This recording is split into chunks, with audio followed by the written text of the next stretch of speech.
So, you ever feel like your brain's operating system is just a little bit buggy? Like it's running on some old, outdated software? Well, today we're going to skip the boring textbooks and jump right into a practical guide for a full mental upgrade. Think of it as installing a brand new OS for your mind, one that's going to help you see the world with totally fresh eyes and make way smarter choices. All right, let's dive. Okay, so first things first, let's talk about the hardware. Your brain, it's an absolute supercomputer. I mean, it's incredible. But here's the catch. It's running on some seriously outdated software. It's packed with all these glitches and mental shortcuts that, were probably great for dodging saber-toothed tigers back in the day, but they can completely derail your thinking in the world we live in now. I mean, think about it for a second. Have you ever looked at something, anything really, and just thought to yourself, why on earth is this so backwards? Well, guess what? You're not wrong to feel that way. So many of our systems, they're just not designed for efficiency. They're built on a foundation of old habits, outdated ideas, and a big old dose of, well, that's just how we've always done it. And this slide, it's a perfect example of what happens when you actually question the status quo. Look, bookstores were a classic, right? We love them for a reason. But they were also kind of flawed. Then Jeff Bezos comes along, takes a look at the old rulebook, and just tosses it out the window. He completely re-engineered the whole system from the ground up. And what was the result? A total revolution. That is critical thinking in action. So, the big question is, why isn't everyone doing this? Why isn't everyone a Jeff Bezos? Well, it's because our brains are fundamentally hardwired for comfort. I mean, from the moment we're born, we just absorb the world as it's presented to us. It's just easier that way, right?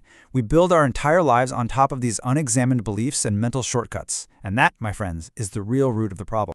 All right, so if you're going to debug our mental code, we first have to meet the villains. And I'm talking about logical fallacies. These are the bad guys that are constantly trying to hijack your thinking. But here's the secret weapon. Once you can actually name them, you can start to defeat them. So let's unmask a couple of the most notorious culprits, shall we? First up, say hello to the straw man. Now, this isn't a real argument at all. It's more like a cheap imitation, a twisted, distorted version of what someone actually said, also it's easier to knock down. It's all spin and absolutely no substance.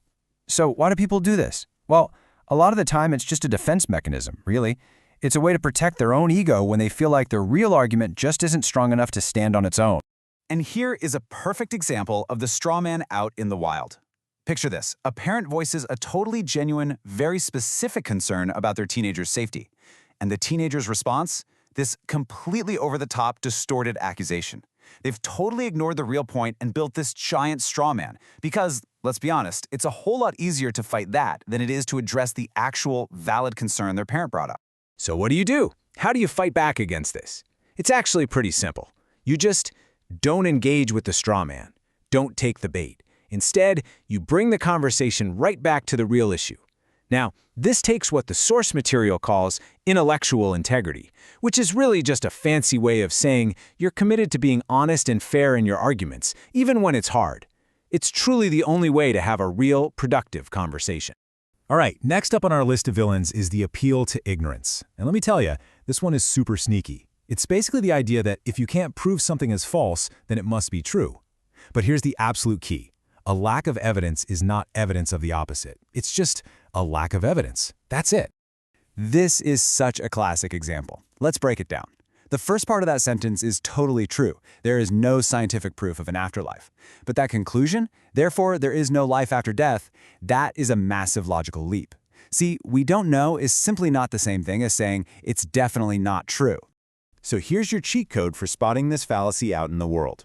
Anytime you hear an argument that's built on a foundation of we don't have the information or there's no proof, your mental alarm bells should start ringing like crazy because chances are you've just caught an appeal to ignorance red-handed. Okay, so we've met the villains, we know what we're up against. Now it is time to stop playing defense. We're going on the offense, and we're going to arm you with some mental superpowers. These are the tools you're going to use to fight back, to give your thinking some real structure, and to start making smarter, more informed decisions. First up is a really cool tool called the 6 thinking hats. The whole idea here is to look at a problem from every possible angle. But, and this is key, one at a time. So you put on the white hat, and you're only allowed to think about the cold, hard facts, no opinions. Then you switch to the red hat. Now it's all about your emotions, your gut feelings, your intuition. Then you grab the black hat, and your job is to be the pessimist, to find all the potential dangers and problems. It's a super simple but incredibly powerful way to make sure you're not getting stuck in one way of thinking. Next, we have a true classic. I'm talking ancient Greece classic, the Socratic method. And the most important thing to remember about this one is that it is not about winning an argument. Nope, it's about finding the truth, together, as a team. You start by asking a question, you suggest a possible answer, and then you grill that answer. You test it from every angle with more and more questions to see if it holds up. It's such a great way to really get to the heart of any issue. Okay, so you've met the villains, you've got your superpowers. Now what? Where do we go from here? Well, the truth is, critical thinking isn't something you just learn once and you're done. It's a habit, it's a muscle. And just like any other muscle, you gotta practice to make it stronger. So let's get practical and talk about how to build your own daily mental training regimen. You know, the real secret to building any new habit is understanding something called the habit loop. It's this really simple three-step process that our brains follow. First, there's the cue. That's the trigger that kicks the whole thing off. Then comes the routine. That's the actual behavior or thought pattern itself. And finally, you get the reward. That's the little bit of good stuff that makes your brain go, "Ooh, that was nice, let's do that again." If you can master this simple loop, you can build pretty much any habit you want. So, what's the easiest way to get a new habit to stick? It's a fantastic little trick called habit stacking. The idea is you don't start from scratch. You take that new habit you want to build, let's say it's questioning one assumption every day, and you pin it or stack it right on top of a habit you already have locked down. So right after you brush your teeth, you question an assumption. Or while you're waiting for your coffee to brew, you question an assumption. It's such a simple but powerful way to basically hack your brain's existing wiring. And hey, if you really want to supercharge your progress, you've got to focus on what are called keystone habits. Just think of these as the very first domino in a giant long line of dominoes. They're these small, simple wins that create this huge ripple effect of positive choices throughout your entire day. I mean, making your bed first thing in the morning. It might not seem like it has anything to do with critical thinking, right? But that one tiny victory creates momentum. It sets a disciplined, positive tone for everything else that follows. So look, this isn't the end of the road. This is the very beginning of your mental upgrade. Learning all this stuff is great, but the real work, that starts right now. So I'm going to leave you with a challenge. Just one simple question. What's one assumption you're going to question today? Just one thing you've always believed to be true. Pick it and then question it.